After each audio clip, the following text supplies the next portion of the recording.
सोबत असेल जाणीव। रोखोक बातम्यांसाठी पाहत राहा जाणीव मराठी। होऊ द्या जाणीव। लाईक करा, शेअर करा आणि सबस्क्राईब करा आपल्या हक्काचे चॅनल जाणीव मराठी। सातारा लोकसभा मतदारसंघाच्या महाविकास आघाडीचा उमेदवार म्हणून माझ्या प्रचाराच्या निमित्ताने या ठिकाणी वाईच्या पुण्यनगरीमध्ये या ठिकाणी आलेले माझं आणि तुमच्या सर्वांचं दैवत आणि उद्या देशाच्या असलेल्या परिवर्तना नादीचे खरे शिल्पकार आदरणीय पवार साहेब, त्याचबरोबर माजी मुख्यमंत्री आणि सातारा जिल्ह्यातल्या महाविकास आघाडीचे प्रमुख पृथ्वीराज चव्हाण साहेब, बाळासाहेब पाटील साहेब, श्रीनिवास पाटील साहेब, बालाजी पाटणकर आणि गेले 8-15 दिवस मनापासून पवार साहेबांसाठी काम करणारे सर्व निष्ठावंत कार्यकर्ते, उपस्थित बंधू भगिनींनो, माझ्या पत्रकार मित्रांनो, आजची ही सभा फार ऐतिहासिक सभा आहे। खरं म्हटलं तर साहेब, मी आपला धन्यवाद मानतो की मला आपण उमेदवारी जाहीर केली। खरं वरती जायचा नव्हता असा विषय आम्ही करत होतो। साहेब, लोकांचं प्रेम काय तुमच्यावरचं आहे, लोकांची आपुलकी काय तुमच्याबद्दलची आहे। ज्यावेळेला उमेदवार म्हणून मी जाहीर झालो, अगदी महाबळेश्वरमध्ये 15 वर्षापूर्वी करणारा कार्यकर्ता म्हणून काम केलेला शशिकांत शिंदे असेल आणि खंडाळ्याच्या कोपऱ्यापर्यंत असलेल्या शशिकांत शिंदेनी माझे सगळे नवीन सवंगडी घेऊन गावागावामध्ये गेलो। पूर्वीचा महाबळेश्वरच्या असलेल्या तापोळ्या खोऱ्यापासून महाबळेश्वर पाचगणीच्या लोकांचं आजही प्रेम 15 वर्षानंतर तसंच पाहायला मला मिळालं आणि ते प्रेम पाहत असताना खंडाळा तालुक्यामध्ये सुद्धा खरं म्हणलं काही अडचणीतून नेते बरोबर नव्हते। सामान्य कार्यकर्त्याची ऊर्जा काय असते, इतका उत्स्फूर्तप्रमाणे सर्व लोकांनी त्या ठिकाणी प्रतिसाद दिला। अगदी काल परवापर्यंत 56 गावाच्या असलेल्या गावाचा दौरा करत असताना पसरणीच्या युवकांनी सुरू केलेली या ठिकाणची रॅली आणि 56 गावातला मिळालेला प्रतिसाद बघितल्यानंतर साहेब, मी प्रामाणिकपणे सांगतो, अनेक जण म्हणतात की वाईचा मतदारसंघच हा उद्याचा खासदार ठरवणार आहे। आज सांगतो, कोणी काही सांगो, परंतु या वाई मतदारसंघामध्ये सर्वात सातारा जिल्ह्यातलं मताधिक्य हे महाविकास आघाडीला या ठिकाणी मिळेल अशा प्रकारचा या ठिकाणी आपल्याला शब्द देतो। कारण गावागावामध्ये फिरल्यानंतर लोकांचा आत्मविश्वासाने प्रेम बघितलं आणि अशा प्रकारचं प्रेम पाहिलं। हाय भिलारे साहेबांचं लक्षात आहे साहेब, माथाडी कामगारचा मस्कू बोडके, माने इथं आमचे भाऊ गायकवाड वगैरे आहेत, अनेक माथाडी कामगार आहेत। माथाडी कामगार अण्णासाहेब पाटील साहेबांचा आणि शिवराव पाटील साहेबांचा विचार, तुमचं प्रेम आजही विचारलेला नाही, तो कायम तुमच्यावर अशा प्रकारचा मी इथं ग्वाही देतो। कारण खंडाळ्यामध्ये माथाडी कामगार फार मोठ्या प्रमाणात आहे, वाईमध्ये आहे। खरं म्हणलं तर आजच्या ह्या सभेच्या निमित्ताने इतक्या मोठ्या संख्येने आपण आलेला आहात, अगदी हृदयापासून तुमचा आभार व्यक्त करतो। आणि गावागावामध्ये जाताना लोक जे म्हणत होते त्याला शब्द देताना एवढंच सांगतो की माझ्या नेत्यांनी दाखवलेला विश्वास सार्थ करताना सर्वसामान्याच्या असलेल्या खंडाळ्यातल्या लोकांच्या आणि तरुणांच्या प्रश्नापासून ते पुनर्वसनाच्या प्रश्नापासून, धोमचं पाणी आलं, धोम बलकडूचं पाणी आलं तरी अनेक गावांना या ठिकाणी पाणी मिळत नाही, अशा प्रकारची मागणी होत असताना सुद्धा असवली असेल, कनेरी असेल, लोम असेल, त्याचबरोबर त्या ठिकाणच्या असलेल्या गुळूम, विळेंग, चांदंग या सर्व भागामध्ये लोकांची आजही अपेक्षा आहे की आम्हाला पाणी मिळालं पाहिजे। मी एवढंच सांगेल, जागच्या जागी बैठका घेऊन तिथल्या तिथे निर्णय घेण्याची क्षमता असलेला कार्यकर्ता म्हणून शशिकांत शिंदे निश्चित तुमच्या या विश्वासाला पात्र होईल, हा विश्वास या ठिकाणी देतो। खरं म्हणतं तर आज सातारा जिल्ह्यामध्ये 2 सभा होत आहेत। एक कराडला होते आणि एक या वाईमध्ये आपल्या असलेल्या नेत्याच्या उपस्थितीमध्ये होते. मी त्याच्यावरच येत होतो. त्या सभेत तर मी बोलणार नाही साहेब. मला खरं म्हटलं तर सांगावं लागेल, मला समोर उमेदवार भेटल्यामुळे अर्धी निवडणूक माझी सोपी झाली. गावात गेल्यानंतर मी नमस्कार केल्यानंतर लोक म्हणतात हा उमेदवार रोज भेटेल, हा उमेदवार तुमच्यासाठी शब्द मांडेल, हा उमेदवार तुमच्यासाठी काम करेल. असा विश्वास ज्यावेळेला समोरून मतदारच सांगतो तिथेच निकाल लागतो. आणि हे करत असताना मला आठवण आहे, हा जिल्हा चव्हाण साहेबांचा आहे, हा जिल्हा लक्ष्मण तात्यांचा आहे, किसन वीरांचा आणि मदन आप्पांचा सुद्धा आहे. तात्या पवार साहेबांवर किती प्रेम करत होते याची प्रचिती वाईच्या सर्व नव्हे तर सातारा जिल्ह्याला सुद्धा माहिती आहे. अध्यक्ष होते. महाराष्ट्रामध्ये निवडणूक झाल्यानंतर सर्व खासदार आणि आमदार आणण्याची किमया तात्यांनी करून दाखवली. आज ते नाही आहेत पण त्यांचे विचार आपण झोपूया. मदन आप्पा, मी साक्षीला आहे, ज्यावेळेला काटावरचं सरकार होतं तेव्हा नारायण राणे फार मोठ्या प्रमाणात पक्ष फोडण्यासाठी प्रयत्न करत होते. एक आप्पा असे होते की त्यांच्याकडे बघून साहेबांनी सर्व बाजूला ठेवलं आणि या राज्याचा राज्यमंत्री करण्याचा इतिहास सुद्धा या पवार साहेबांनी निष्ठावंताच्या माध्यमातून करून दाखवला. म्हणून त्यांचे विचार जपणारे आपण लोक आहोत. गेल्या 2-3 दिवसापासून चव्हाण साहेबांच्या बद्दल फार बोललं जात आहे. ज्याला त्याला चव्हाण साहेबांची आठवण यायला लागली. खरं म्हटलं तर चव्हाण साहेबांचा विचार आज ज्यांनी पहिल्यापासून मानसपुत्र म्हणून या ठिकाणी जपला तो नेता माझ्या व्यासपीठावर आहे. त्यामुळे ह्या सातारा जिल्ह्याची निवडणूक जी आहे ही चव्हाण साहेबांच्या नावाने जिंकली शकते. हा विचार आल्यामुळे ज्यांनी कधी चव्हाण साहेबांच्या त्या असलेल्या समाधीकडे गेले नाही, ज्यांनी कधी चव्हाण साहेबांचा विचार या ठिकाणी जपला नाही, आज सुद्धा कराडला सभा होत असेल, मला माहित नाही चव्हाण साहेबांच्या समाधीवर जातील का नाही. कदाचित आता चव्हाण साहेबांच्या समाधीवर गेल्याशिवाय सातारची निवडणूक जिंकणार नाही अशा प्रकारची परिस्थिती दिसते. कदाचित जातील सुद्धा पण शेवटी चव्हाण साहेब आशीर्वाद देतील जे चव्हाण साहेबांच्या विचाराच्या नेत्या आणि चव्हाण साहेबांच्या विचाराच्या पाठीमागे. म्हणून लढाई आहे. मग आजपासून निष्ठावंत बोललं जात आहे. निवडणुकीचं राजकारण लोकशाहीने व्हावं लागतं. निवडणुकीचं राजकारण मतदाने व्हावं लागतं. हल्ली मतदान होतं का नाही अशी शंका आहे. निवडणूक सुरू झाली की सुडाचं राजकारण सुरू होतं. महाराष्ट्रातल्या अनेक दिग्गज कार्यकर्त्यांना, चांगल्या ताकदवर कार्यकर्त्यांना, जे पवार साहेबांच्या पाठीमागे राहिले, जे काँग्रेसच्या विचाराच्या पाठीमागे राहिले, जे शिवसेनेच्या विचाराच्या पाठीमागे राहिले, अशा सर्व मंडळींना कालपर्यंत त्या ठिकाणी त्रास देण्याचा प्रयत्न होता. कारण त्यांना कळलं ही मंडळी हल्ल्याशिवाय आपण महाराष्ट्र जिंकू शकत नाही. आणि मग अशा प्रकारचा प्रयत्न अगदी सोलापूर पासून साताऱ्याला होतोय. मी तर त्या दिवशी सांगितलेलं आहे. ते आमचे लोकवृत्तचे पत्रकार बसलेले आहेत. त्यांनी सांगितलं की लगेच शशिकांत शिंदेना कधी अटक होऊ शकते.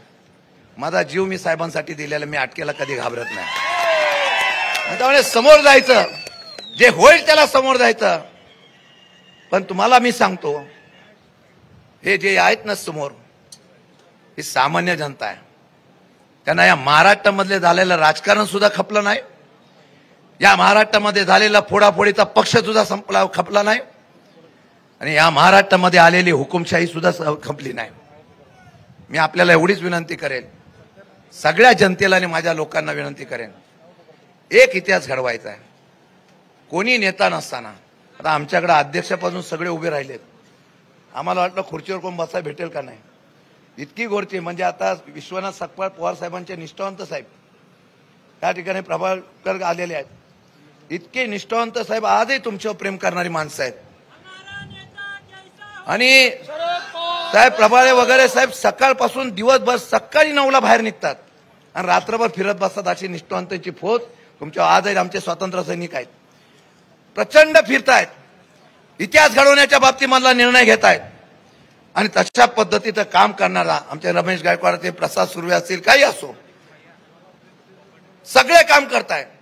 आणि सर्वात महत्वाचं म्हणजे साहेब या वाई मतदारसंघामध्ये समोर बसलेली माणसं तुमच्यावर जीवापाड प्रेम करतायत हीच आजची उपस्थिती पोचपावती आहे। आणि म्हणून आम्ही काळजी करत नाही। मी तुम्हाला विनंती करणार आहे 7 तारखेला निवडणूक होणार आहे। आता 29 तारीख आहे। आता काही लोकांना फोन यायला सुरू झालेले आहेत, काही प्रेमाने सांगतात का नाही?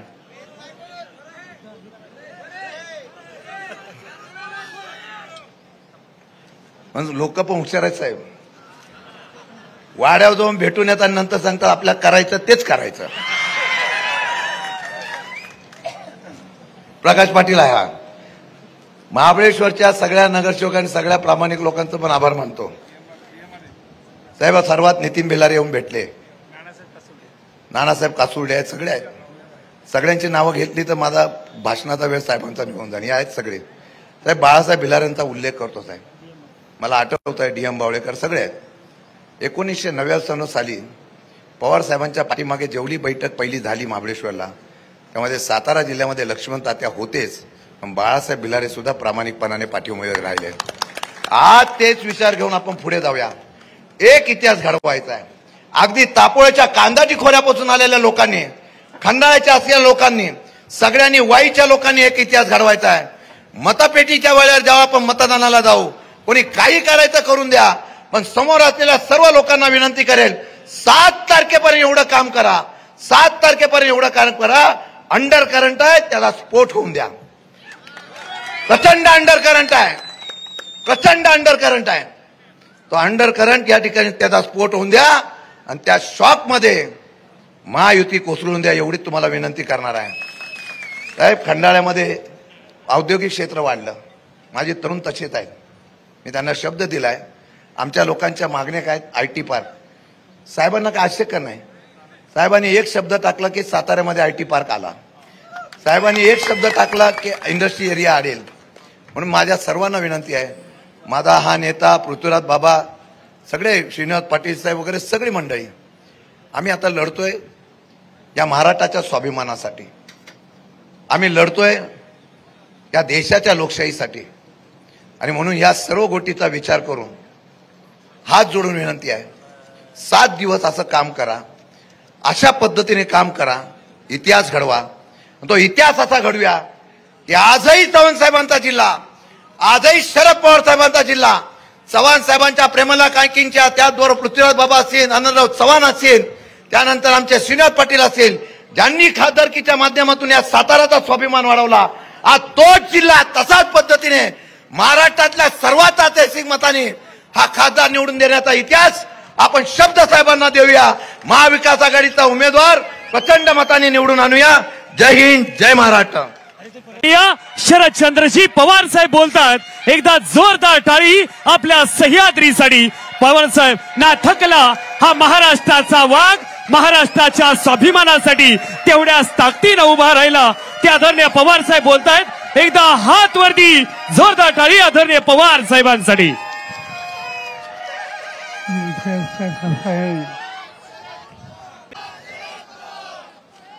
यांची अर्थार्थ विचारापण ऐकले ते महाराष्ट्राचे माजी मुख्यमंत्री आणि सातारा जिल्ह्याचे सुपुत्र पृथ्वीराज चव्हाण, दुसरे सातारा जिल्ह्याचे सुपुत्र आणि सिक्कीमचे माजी राज्यपाल श्रीनिवास पाटील यांना मोठ्या मताने निवडून द्यायचा निकाल तुम्ही लोकांनी केलेला आहे। ते या संयुक्त आघाडीचे उमेदवार शशिकांत शिंदे, आमदार बाळासाहेब पाटील, व्यासपीठावर उपस्थित असलेले विविध पक्षांचे नेते आणि बंधू भगिनींनो, लोकसभेची निवडणूक आली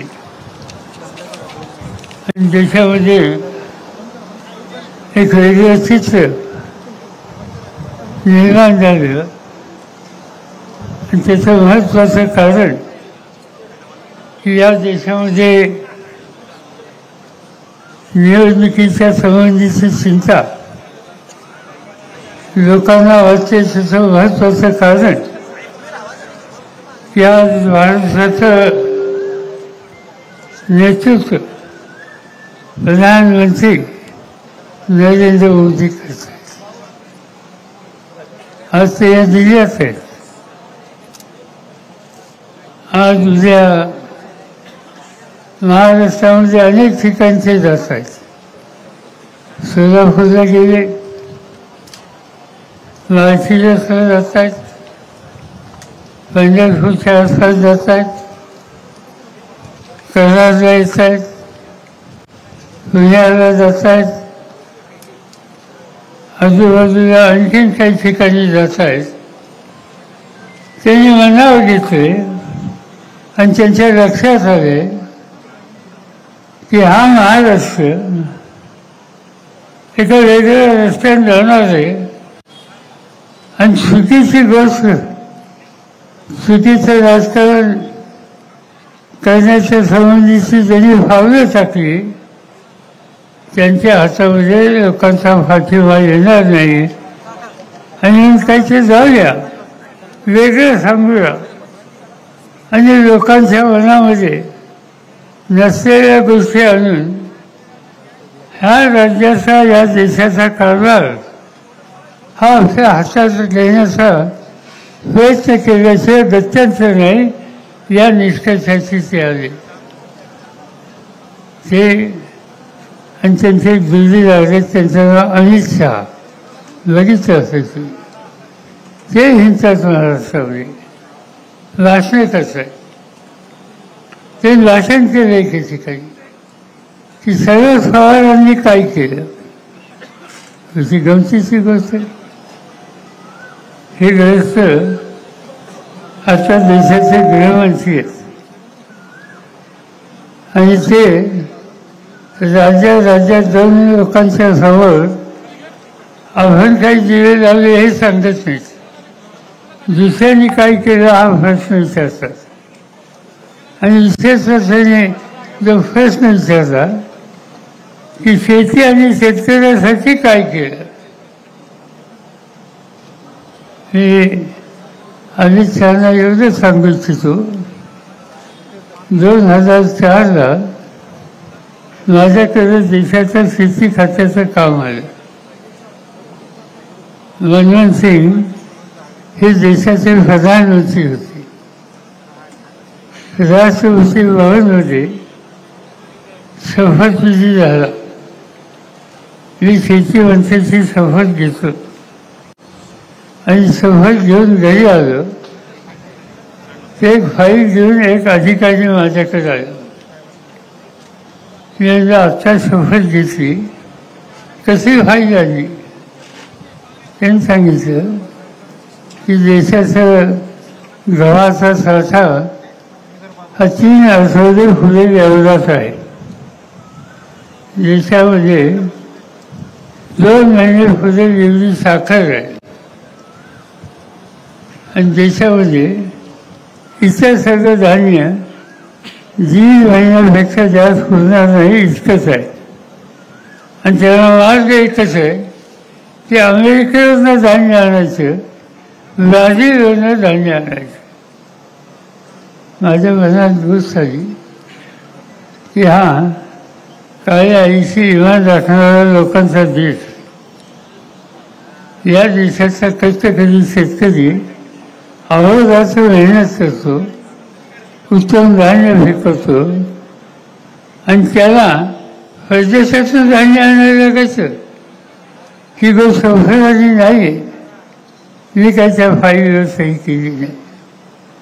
दुसऱ्या दिवशी डॉक्टर मनमोहन सिंगांचा फोन आला आणि त्यांनी सांगितलं की पवार साहब, जो फाइल आपके पास भेजी है वो आपने देखी? हाँ देखी. बहुत गंभीर स्थिति जो देश में पैदा हो जाएगी आप जल्दी से जल्दी ये फाइल साइन करके क्लियर करिए. ती केली मी, पण माझी अस्वस्थता गेली नाही. या लोकांच्या हातामध्ये राज्य होतं आणि त्या समान काळामध्ये या देशाला गरज असेल तेवढं अन्न धान्य शिकू शकत नाही. ही काय देशाची प्रतिष्ठा नाही. आणि लोकांनी निकाल घेतले. निकाल हे घेतले शेतीमालाची किंमत वाढवायची, शेतकऱ्याच्या डोक्यावर कर्ज कमी करायचं, त्याला नवीन बियाणं द्यायचं आणि त्याच्या जीवनात परिवर्तन होईल अशा प्रकारचे निर्णय घेतले. आणि ते निर्णय घेतले आम्ही. आणखी काही दिवसांना बातमी आली की यवतमाळ जिल्ह्यामध्ये एका शेतकऱ्याने आत्महत्या केली. शेतकरी आत्महत्या करतो याचा काही अर्थ आमच्या धोरणामध्ये कुठे कमतरता आहे, कुठे चूक आहे आणि त्याच्या खोलात गेलं पाहिजे, तो निर्णय बदलला पाहिजे. मी प्रधानमंत्र्यांना विनंती केली की शेतकरी आत्महत्या करतो ही काही लहान सहान गोष्ट नाही. त्यांनी का आत्महत्या केली हे आपण दोघांनी जाऊन बघितलं पाहिजे. काही चुका असतील आपल्या तर ते दुरुस्त केल्या पाहिजे. दुसऱ्या दिवशी आम्ही यवतमाळला गेलो. त्या शेतकऱ्याच्या घरी गेलो ज्यांनी आत्महत्या केली. त्याची पत्नी माऊली वर्षी रडत होती. मी तिला समजावलं, तिला विचारलं की घरामध्ये किती लोक आहेत. तिने सांगितलं एक मुलगा आहे, तो 10वीला शिकतोय आणि एक मुलगी आहे, तिचं लग्न ठरलं. तिला झालं काय आत्महत्या करायला. तिने सांगितलं की खाजगी सावकाराचं 20,000 रुपयाचं कर्ज होतं आणि ते कर्ज देता आलं नाही. सावकार घरी आला आणि घराची भांडी कुंडी त्याने बाहेर काढली आणि माझ्या घराची भांडी कुंडी रस्त्यावरली. हे या मुलीचं लग्न ठरलं. तिच्या व्याहाला सासरच्या लोकांना कळलं. त्यांनी लग्न मोडलं आणि लग्न मोडलं ते काही माझ्या नवऱ्याला सहन झालं नाही. कर्ज फेडू शकलं नाही. बाजारात गेला, इंजिनची वाटली घेतली, घटाघटा फेडला आणि जीव देऊन टाकला. डोक्यावरचं कर्ज देऊ शकला नाही म्हणून वडीलराजा आत्महत्या करतो. हे चित्र भारतामध्ये आणि हे बदललं पाहिजे. हा विचार आम्ही लोकांनी केला. दिल्लीमध्ये परत गेलो. रिझर्व्ह बँक, नाफाड या बँकांच्या लोकांना बोलवलं आणि शेतकऱ्याच्या डोक्यावरचं कर्जाचा काही निकाल घेता येईल, कसा घेता येईल याची चर्चा केली. शेवटी हा निकाल घेतला की त्यांच्या डोक्यावरचं कर्ज माफ केल्याशिवाय दुसरा काही फायदा नाही. मनमोहन सिंगांनी फाशीमा दिला आणि एका हुकमाने 70,000 कोटीचं कर्ज माफ केलं आणि ज्या बँकेचं कर्ज लोकांनी घेतलं तो वेळेवर परत करत नसेल तर 11 आणि 12% व्याजाचा दर होता, तो दर 3% भरून आणलेला आहे. तुम्ही आज सातारा जिल्हा मध्यवर्ती सरकारी बँकेत चौकशी करा.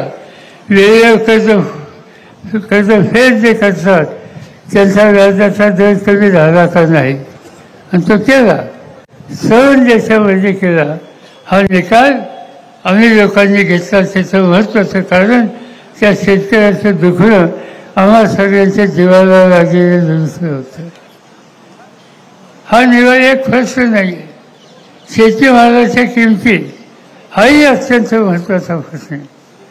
आता ज्या ठिकाणी बोलत असताना पृथ्वीराज चव्हाणांनी सांगितलं कशा कशाच्या किमती वाढवल्या, काय अवस्था होती.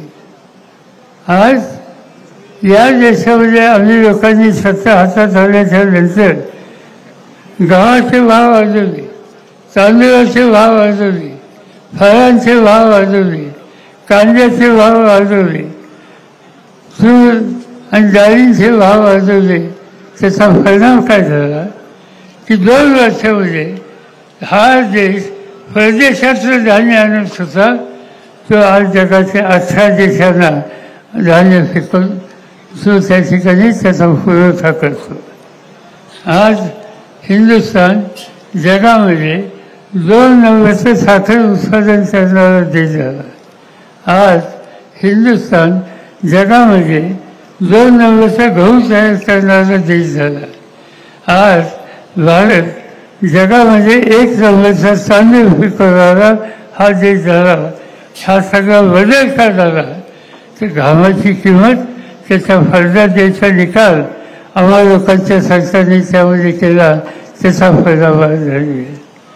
आणि याच्याबद्दल भाजप ज्यावेळी आम्ही कांद्याचे भाव वाढवले, निर्यातीच्या संबंधीची धोरण आखली, मला असंच 1 दिवस का लोकसभेमध्ये गेल्याच्या नंतर त्या लोकसभेमध्ये दंगा सुरू झाला.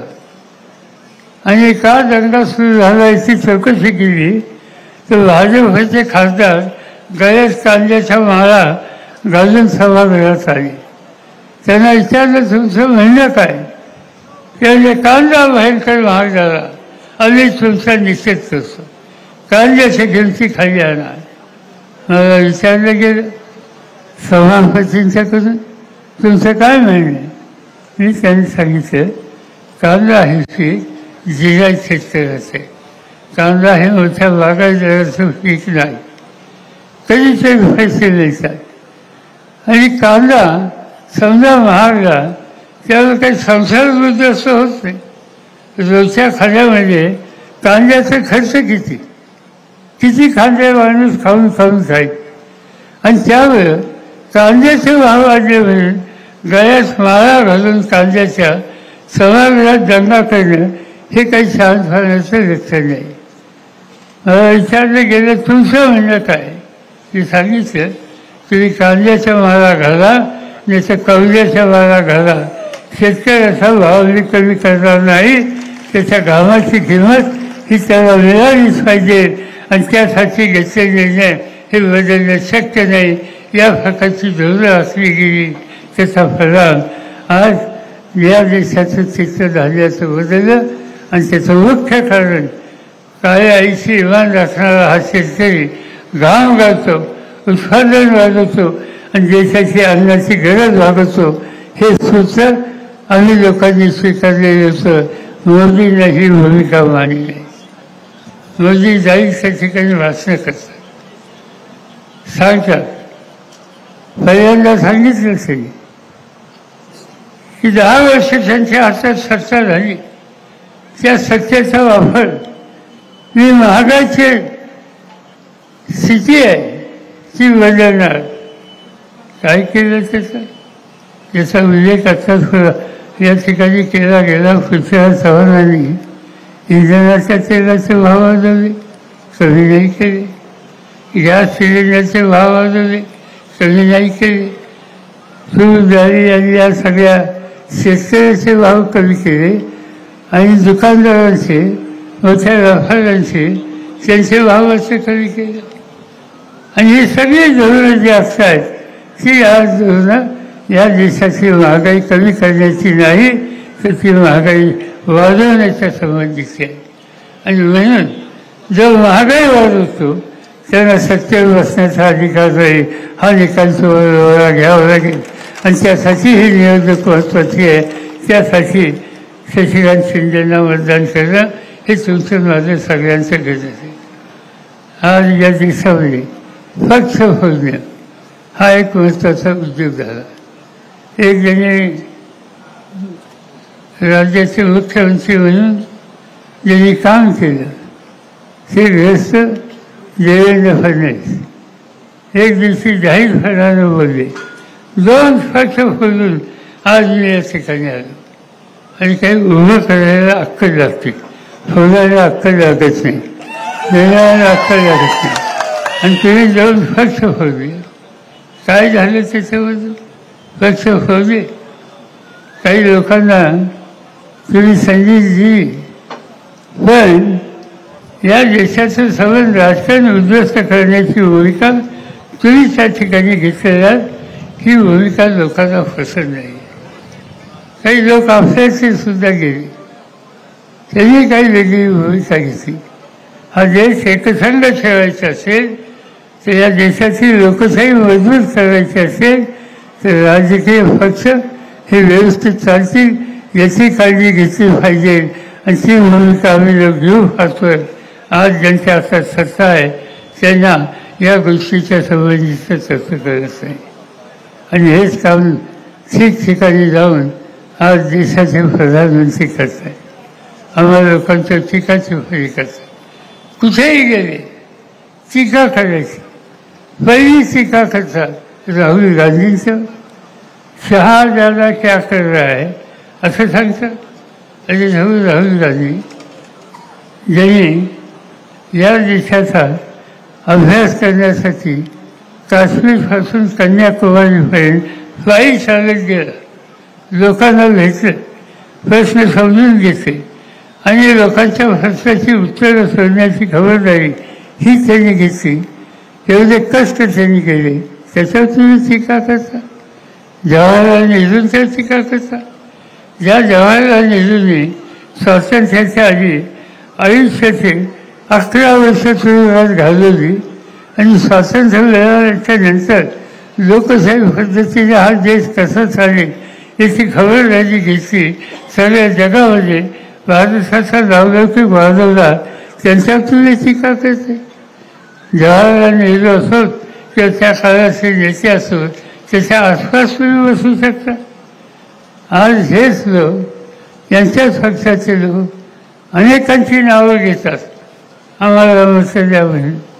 मी येताना पाहिलं की जे लोक पक्षातून गेले, मोदींच्यावर गेले, त्यांची जाहिरात पाहिजे. त्यांच्या जाहिरातीमध्ये यशवंतराव चव्हाणांचं नाव आहे.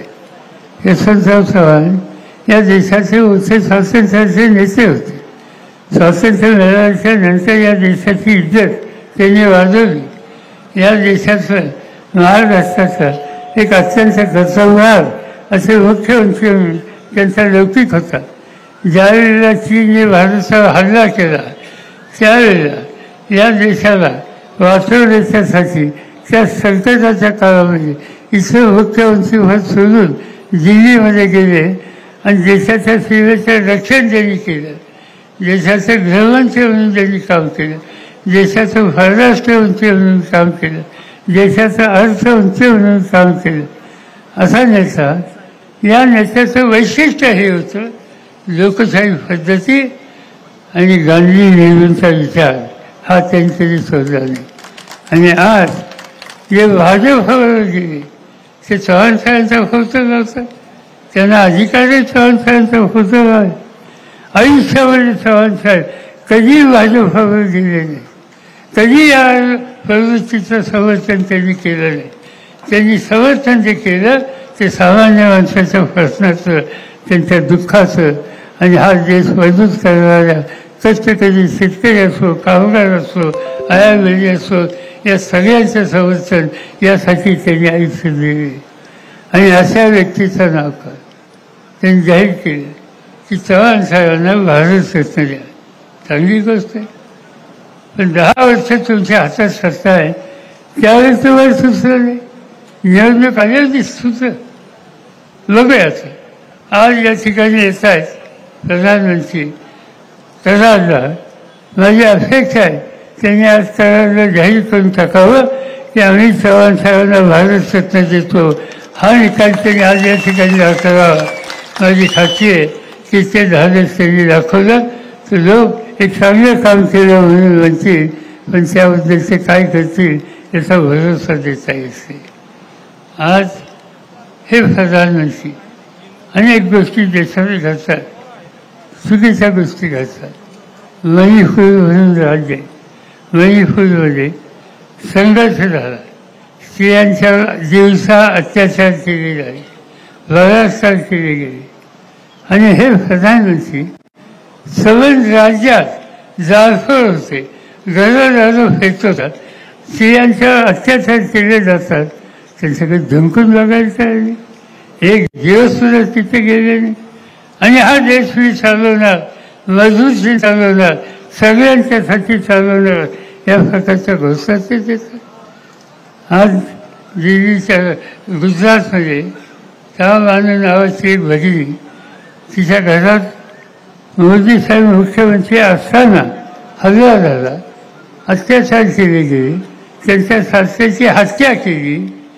आणि असं करून जे याच्यामध्ये गुन्हेगार होते, ज्यांना 11 वर्षाच्या शिक्षा झाल्या, मोदी साहेब सत्तेवर आल्याच्या नंतर हल्ली ज्यांना 11 वर्षाच्या शिक्षा झाल्या, स्त्रियांच्यावर अत्याचार केले म्हणून, कुणाचा खून केला म्हणून त्यांना फार झाली आता शिक्षा म्हणून त्यांची सुटका केली. नुसती सुटका केली नाही, तुरुंगाच्या बाहेर आल्याच्या नंतर गळ्यात हार घालून त्यांचा सन्मान त्या ठिकाणी त्यांनी केला. स्त्रियांची अभियोग घेणाऱ्यांचा सन्मान करण्याचं धोरण जे स्वीकारतात ते काही देशाचे हितचिंतक असू शकतात, स्त्रियांचं हिताची जपणूक करू शकतात, आणि म्हणून त्यांना मत मागायचा अधिकार कितपत आहे याचा विचार तुम्ही लोकांनी केला पाहिजे. ते सांगतात भ्रष्टाचार घालू. आज काय झाले? भ्रष्टाचार घालवण्याच्यासाठी ज्यांनी प्रयत्न केले त्यांच्यावर त्यांनी कारवाई केली. सत्याचा गैरवापर कसा करतात याची उदाहरणं त्यांनी दाखवली.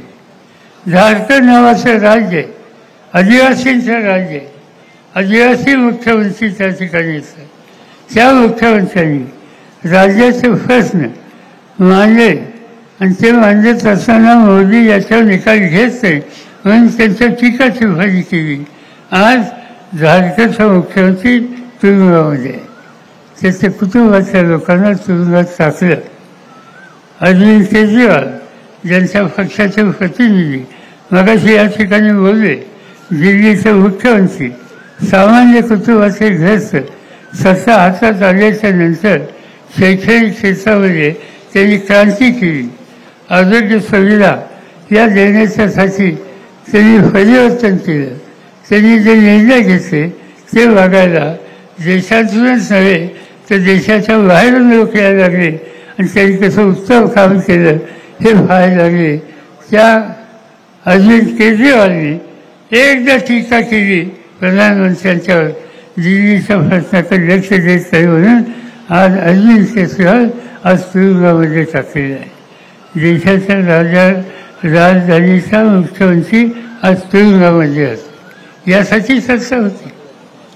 ही हुकुमशाही म्हणजे लोकशाही नव्हे, लोकशाहीची आम्हाला शिकवली.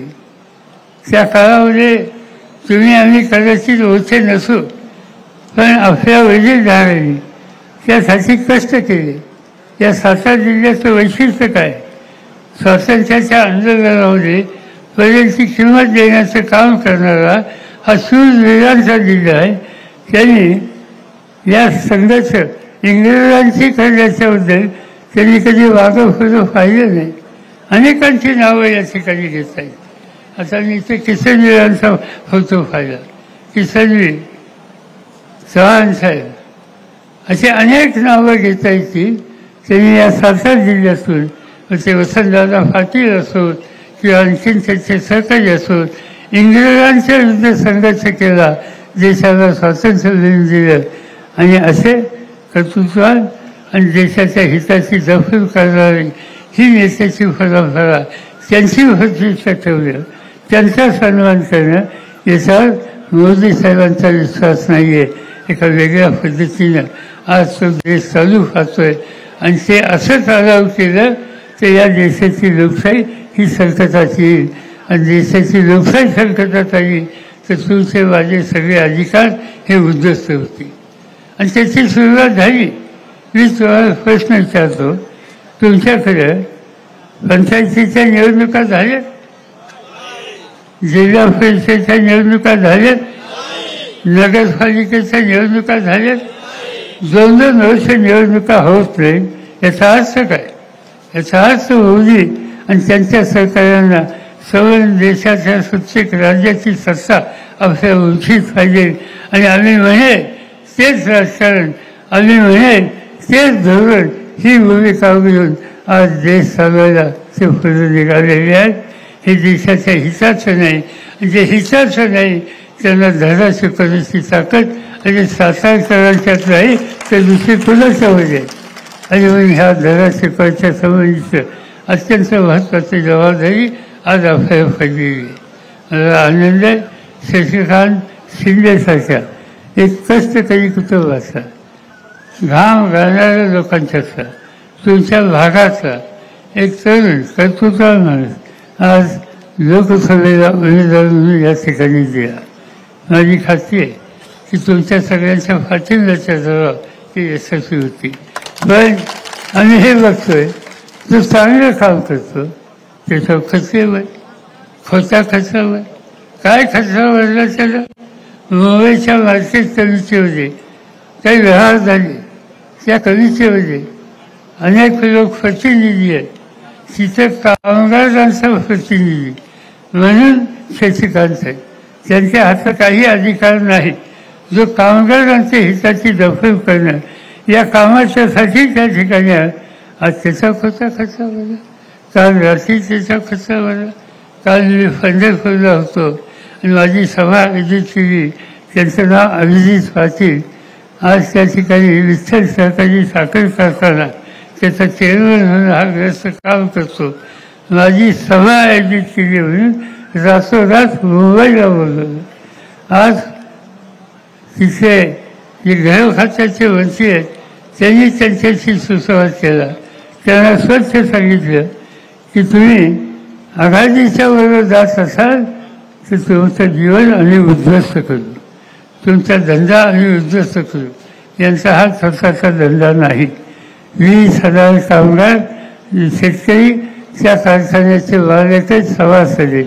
20,000 शेतकऱ्यांचा कारखाना आणि त्याचा त्यांचा संसार उद्ध्वस्त करण्याच्यासाठी सत्तेचा वापर हा जर या देशात होत असेल तर इंग्रजांच्या काळामध्ये सातारचा घाबरला नाही.